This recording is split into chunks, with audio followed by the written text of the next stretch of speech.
안녕하세요. 먼 길을 돌아서입니다.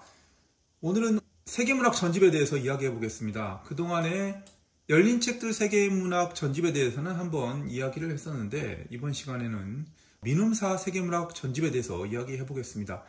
민음사 세계문학 전집은 지금 출간 번호가 411권인가?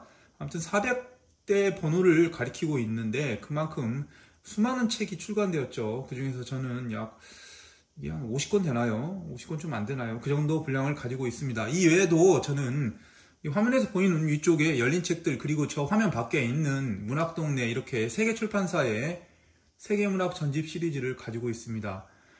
중복되는 것을 제외하고 각기 출판사별로 제가 마음에 드는 책을 선택하곤 합니다. 그러면 한 권 한 권씩 이야기를 펼쳐보겠습니다. 이렇게 두 칸에 분포하고 있으니까 먼저 좌측 칸부터 이야기를 시작하겠습니다. 다양한 책들이 이렇게 진열되어 있습니다. 제일 먼저 우리 동네 아이들부터 이야기하겠습니다. 나지브 마흐푸즈, 아랍권 문학이죠. 아랍권 문학사상 최초로 노벨 문학상을 수상한 작가가 바로 나지브 마흐푸즈입니다. 제목은 우리 동네 아이들이죠. 1, 2권으로 구성되어 있고, 이 책은 읽다 보면 문득 떠오르는 것이 있습니다. 그것은 바로 성서입니다. 왜냐하면 이 작품 전체의 인물과 이야기 구조가 성서를 기반으로 만들어졌다고 합니다. 실제로 읽다 보면 우리 동네에서 한 절대자가 있는데 그는 신을 상징합니다. 즉 야훼를 상징한다는 것을 알 수 있고, 그가 낳은 수많은 자식들이 그 주변에 동네를 이루면서 여러 가지 권력 구조가 생기고, 그 권력 구조가 다시 다른 권력자에 의해서 재탈환되고, 중간중간에 절대자가 나타나서 어떤 가르침을 전달합니다. 그런 구조가 성서와 거의 흡사하다고 하는데, 그러나 꼭 성서를 염두에 둘 필요 없이 그냥 하나의 인간의 이야기로 읽어도 충분히 재밌고 흡입력 있는 소설입니다. 개인적으로 많이 알려지지 않은 작품인 것 같습니다. 그 이유는 아랍권 작품이라서 그런지 어쩐지 제가 잘 모르겠지만 상당히 재밌고 가독성도 좋고 이야기가 주는 그 묵직한 느낌도 상당히 훌륭하다고 생각합니다. 우리 동네 아이들이었습니다. 그 옆으로는 유명한 책이죠. 마거릿 애트우드의 눈먼 암살자입니다. 마거릿 애트우드는 다작으로도 유명하죠. 그러나 그 수많은 작품 중에서 가장 대표작이 무엇이냐고 한다면 시녀 이야기들보다 오히려 이 눈먼 암살자가 대표작이라고 말씀드릴 수 있습니다. 캐나다인 작가답게 캐나다를 배경으로 이야기를 하고 있습니다. 어느 한 자매의 이야기인데 20세기 초반에 피로 얼룩진 역사와 이 자매들의 이야기가 절묘하게 얽혀 있습니다. 그리고 그 안에는 페미니즘과 그 다음에 이념 갈등, 고스란히 다 복합적으로 나타내고 있는 매우 좋은 소설이라고 생각합니다. 그러나 한편으로는 읽기 어려운 점도 있었습니다. 그 이유는 액자 구조적 성격을 띠고 있는데 그 안에서 이 SF를 띠는 별도의 이야기가 있는데 저는 그 부분을 도저히 이해할 수가 없었는데 그런 점에도 불구하고 상당히 재밌게 읽었던 작품입니다. 그 옆으로는 귀스타프 플로베르의 마담 보바리입니다. 자, 프랑스 소설이죠. 과거 이 프랑스에서 크게 화두가 된 불륜 사건이 있었는데 그 실제 사건을 모티브로 이 귀스타프 플로베르가 이야기를 쓴 것이죠. 개인적으로 아직 읽다가 중단하는 소설인데 재미가 없다거나 그래서 그런 것이 아니고 그냥 그때는 그랬었습니다. 중단할 수밖에 없었던 환경이었습니다. 조만간에 다 읽어보도록 하겠습니다.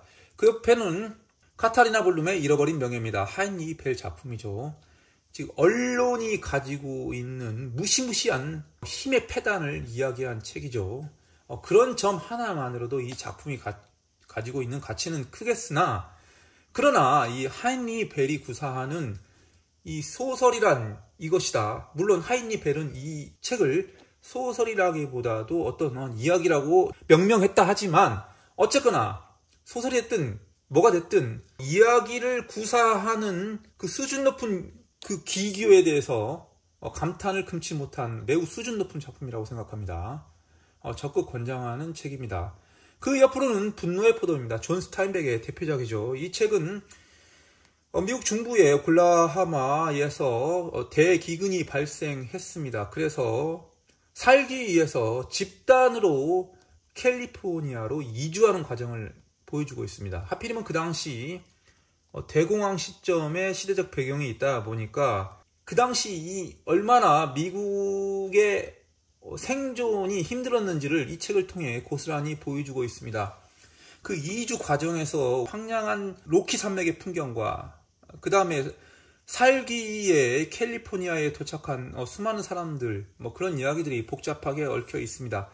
특히나 이 책에서 인상 깊었던 것은 이 주인공 집안의 어머니의 행동입니다. 제가 이 책을 읽기 전까지는 부모의 상, 즉 특히 그 중에서도 이 어머니의 상은 이 동양 쪽과 서양이 약간 다르지 않나 그런 생각을 했었는데 분노의 포도를 읽다 보면 주인공 집안의 어머니의 어떤 감정이나 행동 그런 것들은 제가 익히 알고 있는 이 동양계 어머니의 상과 전혀 다르지 않았습니다. 그런 점에서 인간은 대부분 다 동일하다. 단지 시대가 바뀌고 환경이 바뀌어서 약간의 행동에 변화가 있었을 뿐이지 본질적으로 어느 지역, 어느 인종이든 인간은 동일하다. 그런 생각이 떠올랐습니다. 그 옆으로는 김승옥 작가님의 무진기행입니다. 단편집을 엮어낸 것이고 그 중에서도 제일 처음 시작하는 것이 무진기행이고 무진기행이 가장 유명하죠.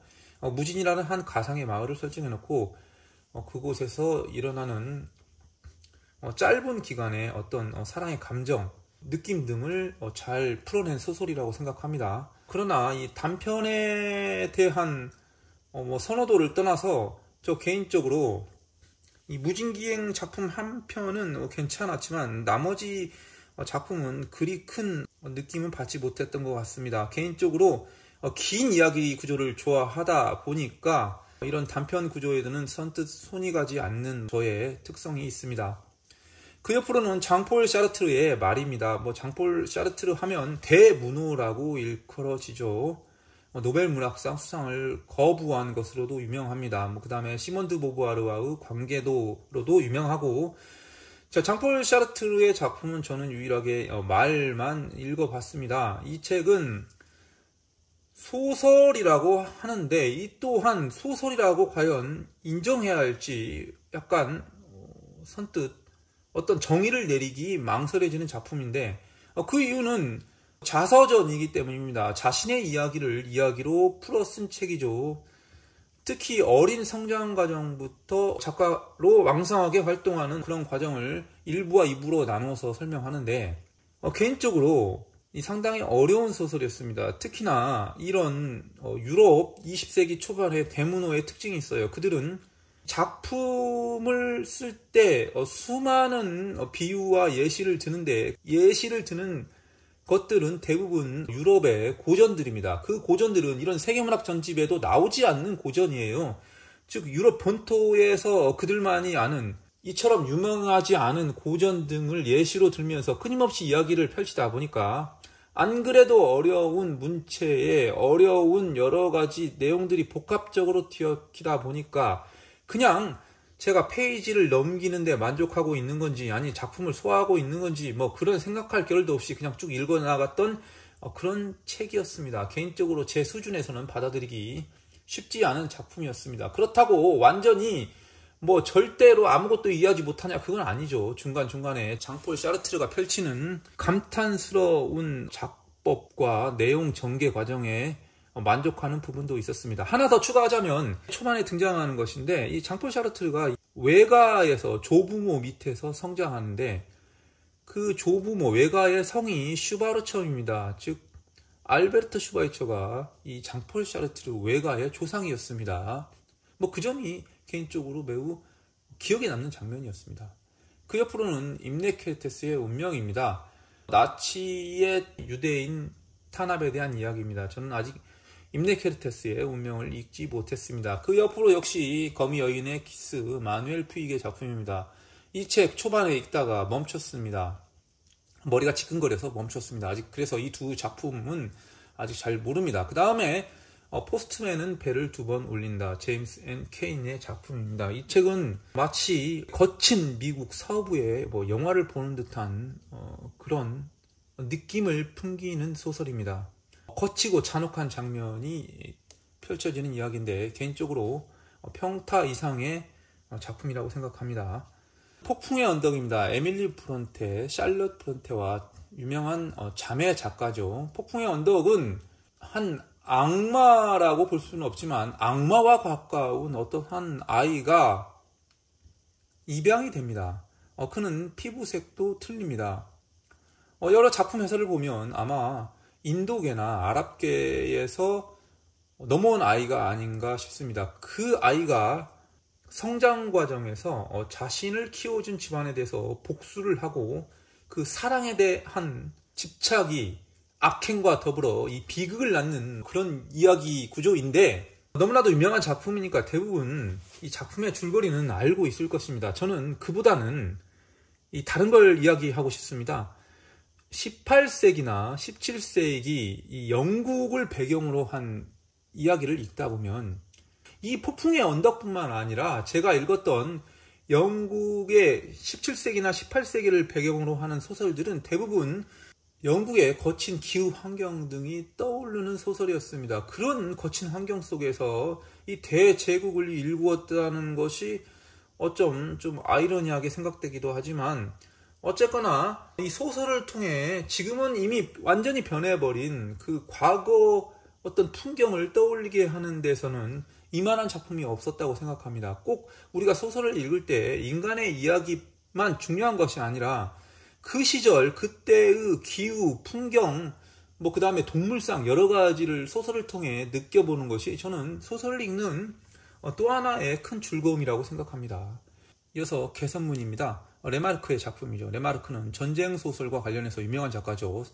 1차 세계대전을 기반으로 한 서부전선 이상 없다로 유명세를 얻고, 이 개선문으로도 2차 세계대전과 관련된 걸작을 탄생시켰습니다. 이 책은 2차 세계대전 전 이야기를 다루고 있습니다.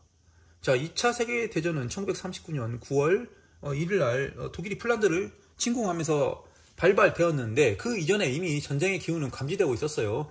저쪽 스페인 쪽에서는 어떤 내전이 있었고, 그 다음에 나치는 계속해서 중부 유럽을 영토를 야금야금 먹어 들어가고 있었습니다. 그렇기 때문에 누구나 전쟁이 일어날 거라는 예상을 하고 있었기 때문에, 특히 그 과정에서 탄압을 당하고 있는 유대인, 여러 러시아인들, 그 다음에 동유럽의 인들이 이 파리로 모여들기 시작합니다. 왜냐하면 파리는 유럽의 수도니까요. 그래서 이 전운이 감도는 그런 상태에서 이 파리의 이민자들의 이야기를 다루고 있는 것이 바로 이 개선문입니다. 그런데 이 레마르크의 작품의 특징은 제 개인적으로 뚜렷한 클라이막스가 있는 것은 아닙니다. 전체적으로 늘 긴장 상태를 유지하면서 처음부터 끝까지 이야기 구조를 펼쳐지는데, 저는 이런 이야기 구조를 개인적으로 괜찮게 생각합니다. 이어서 캐치 22입니다. 조지프 헬러의 전쟁 소설입니다. 이 책은 상당히 코믹스러운 소설인데, 제가 여태껏 읽어봤던 코믹스러운 소설 중에 거의 최고라고 말씀드릴 수 있겠습니다. 마리오 바르가스 요사의 판탈레온과 특별봉사대도 상당히 코믹스러운 작품이었는데, 그보다 이 캐치 22가 더 코믹스러운 작품이었다 라고 제가 평가하고 싶습니다. 이 책은 이 2차 세계대전 당시의 공군의 이야기인데, 언제나 이 군인은 전투에 출병을 하면 이 목숨을 담보할 수 없기 때문에 제대를 하고 싶어 합니다. 그런데 이 제대 조건에는 이 정신병자이다면 더 이상 군 복무를 할 수 없습니다. 따라서 여기 등장하는 인물들은 자기는 미쳤다, 정신병이라고 말을 합니다. 그러나 자신이 정신병인 것을 아는 사람은 정신병자가 아니다 라는 이런 모순이 존재하죠. 그런 이와 같은 벌써 이야기의 큰 주제부터 아이러니하고 코믹스러운 것으로 시작됩니다. 상당히 재밌는데, 문제는 너무나도 어렵습니다. 너무나도 어려운데도 불구하고 유머는 이해가 가는데, 기타 그 외적으로 수많은 등장인물과 이야기 등이 상당히 난해하고 어려운 점이 읽는 것을 힘겹게 하지만, 그러나 힘겹다고 읽지 말할 이유는 없겠죠. 한 번은 충분히 읽어볼 만한 소설이라고 생각합니다. 그 옆으로는 조지 오웰의 동물농장, 너무나도 유명하죠. 동물을 통해서 20세기 초반에 독재자 등에 대해서 어떤 저하상을 이야기하고 있는 책이죠.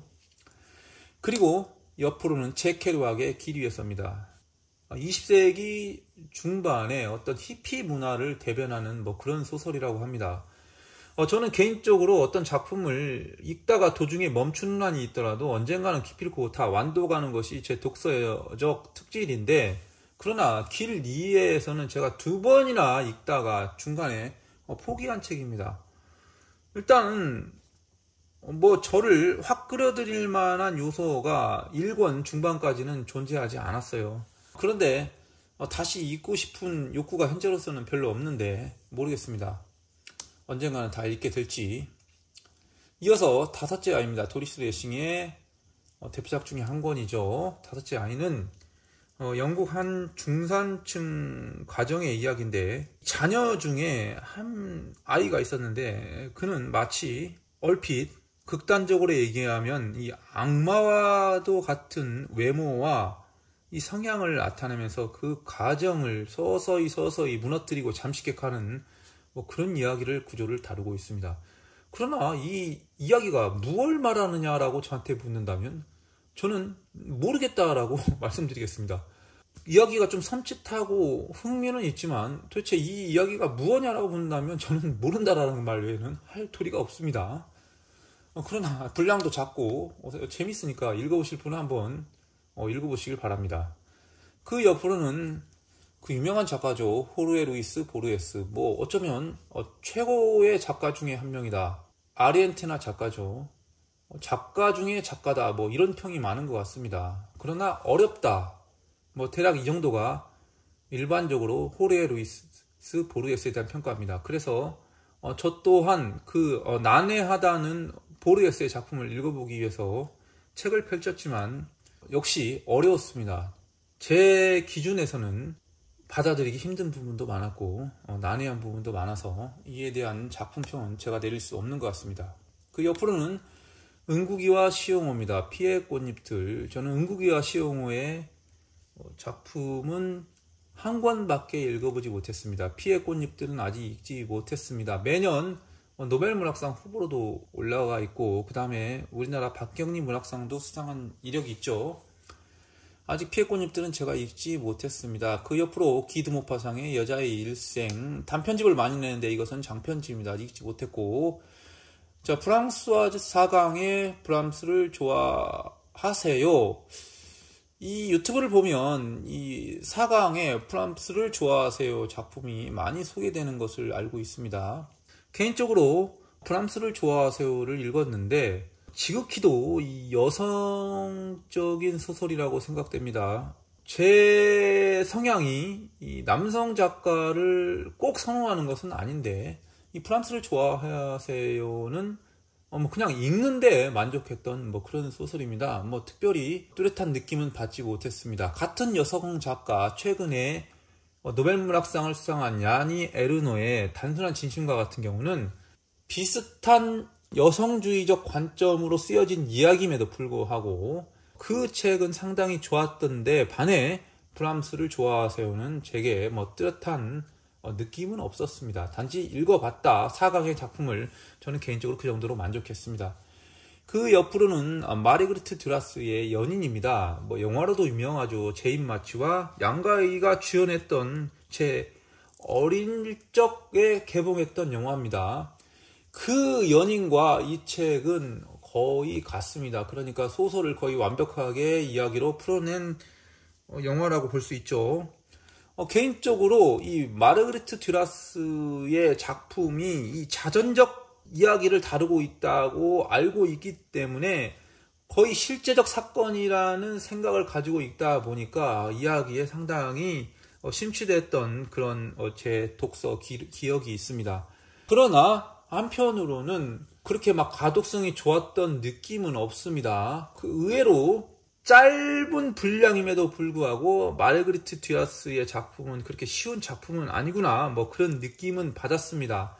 그러나 이 작가의 작품이 개인적으로 선호하는 부분이 많기 때문에 다른 작품을 지금 구입해서 읽을 예정입니다. 대부분의 다른 작품들도 히로시마 내 사랑이라든지 태평양 어떤 제가 기억이 잘 안 나네요. 대부분 동남아나 아시아에 관련된 자전적 체험이 뒷받침된 이야기를 쓰고 있기 때문에 한번 꾸준히 읽어보려고 합니다. 왜냐하면 제가 소설을 읽는 여러 가지 이유 중에 하나는 그 어떤 시대, 그 어떤 지역의 인간의 생활상이 어땠을까를 알고 싶기 때문에 소설을 읽는 것도 있거든요. 그렇다면 이 수많은 작품은 대부분 서유럽을 또는 아메리카를 기준으로 쓰여진 이야기다 보니까 이들의 일상은 제가 잘 알겠는데 이 동남아에서 펼쳐진 일상은 제가 잘 모르니까 이 마르그리트 듀라스의 작품을 더 읽어보고 싶어 하는 것입니다. 그 옆으로는 달과 육펜스 서머시몸의 작품인데 제가 아직 읽지 못했습니다. 위쪽으로 가볼까요? 바다에 바다요. 아이리스 머독의 작품입니다. 부커상 수상작이죠. 자, 이 책은 제가 민음사 세계문학 전집 중에 좋아하는 작품 상위권에 속하는 작품입니다. 은퇴한 연극 연출자, 유명한 사람이었죠. 그가 이 영국 한 바닷가에서 주택을 사고 그곳에서 기거를 하면서 어떤 회고록을 작성하려고 했는데, 그러나 그는 과거에 못돼먹은 이력이 있습니다. 즉 여성 편력에 대한 이력이 있고, 그렇기 때문에 도피 행각을 펼쳤음에도 한적한 곳으로 평온한 삶을 살고자 했지만 결국은 과거에 얽힌 여성과의 인연 때문에 여전히 복잡한 인간관계가 계속해서 이어집니다. 그리고 우연찮게도 이곳에서 주인공 과거 사랑했던 한 여인을 발견하는데, 그러나 그 여인은 매우 비극적인 결혼 생활을 하고 있었습니다. 자, 그런 온갖 연애 감정이 복잡하게 얽혀 있는 이야기가 뒤섞여서 그것을 잘 풀어쓴 이야기가 바로 바다의 바다인데, 누구에게나 한번 추천하고픈 이야기입니다. 그 이쪽으로는 불타는 평원입니다. 후안 놀프, 즉 멕시코 작가죠. 이 책은 아주 짧은 단편으로 계속 이루어져 있습니다. 특히 이 과거 멕시코의 거의 무법지대나 다름없는 그 멕시코의 황량한 잔혹한 이야기를 다루고 있습니다. 개인적으로 서북을 좋아하는데 이 책을 읽는 것 자체가 이 멕시코 서부극을 보고 있다, 뭐 그런 이야기로 책의 내용을 제가 말씀드리겠습니다. 상당히 재밌는 작품입니다. 짧은 단편집임에도 불구하고 이렇게 단편이 재밌을 수 있구나, 뭐 그런 느낌을 풍기게 하는 작품입니다. 그리고 그 옆으로는 나는 고백한다입니다. 자움의 카브레. 이 역시 제가 가장 좋아하는 이 민음사 세계문학 작품입니다. 특히나 이 나는 고백한다는 이 카탈루냐어로 쓰여진 작품입니다. 스페인어는 잘 아시다시피 이 스페인어와 이 카탈루냐어로 두 가지 언어가 있죠. 물론 여러 가지 소수 언어가 있지만 특히 이 카탈루냐 지방은 이 바르셀로나를 근거지로 한 지방인데 별도의 독립을 끊임없이 요청하고 있는 상황입니다. 특히 이 자우메 카브레는 카탈루냐어권 작가 중에 가장 뛰어난 작가 중에 한 명으로 여긴다고 합니다. 그 명성답게 이 책은 재밌습니다. 이 한 바이올린에 얽힌 피의 역사를 되짚어가면서 이야기하는 책입니다. 개인적으로 어쩌면 누군가 저에게 민음사 세계문학 전집 중에 한 작품을 추천해 주세요 라고 말한다면 뭐 생각을 좀 해봐야겠지만 나는 고백한다를 추천하고 싶습니다. 그러나 이 많은 분량이기 때문에 추천을 할 때 이 부분에 대한 망설임이 있겠지만 그래도 꼭 한 작품을 선택하라고 한다면 저는 나는 고백한다를 추천하고 싶습니다. 이상으로 이 두 칸 중에 좌측 칸 이야기를 마쳤습니다. 이제 우측 칸으로 이동하겠습니다.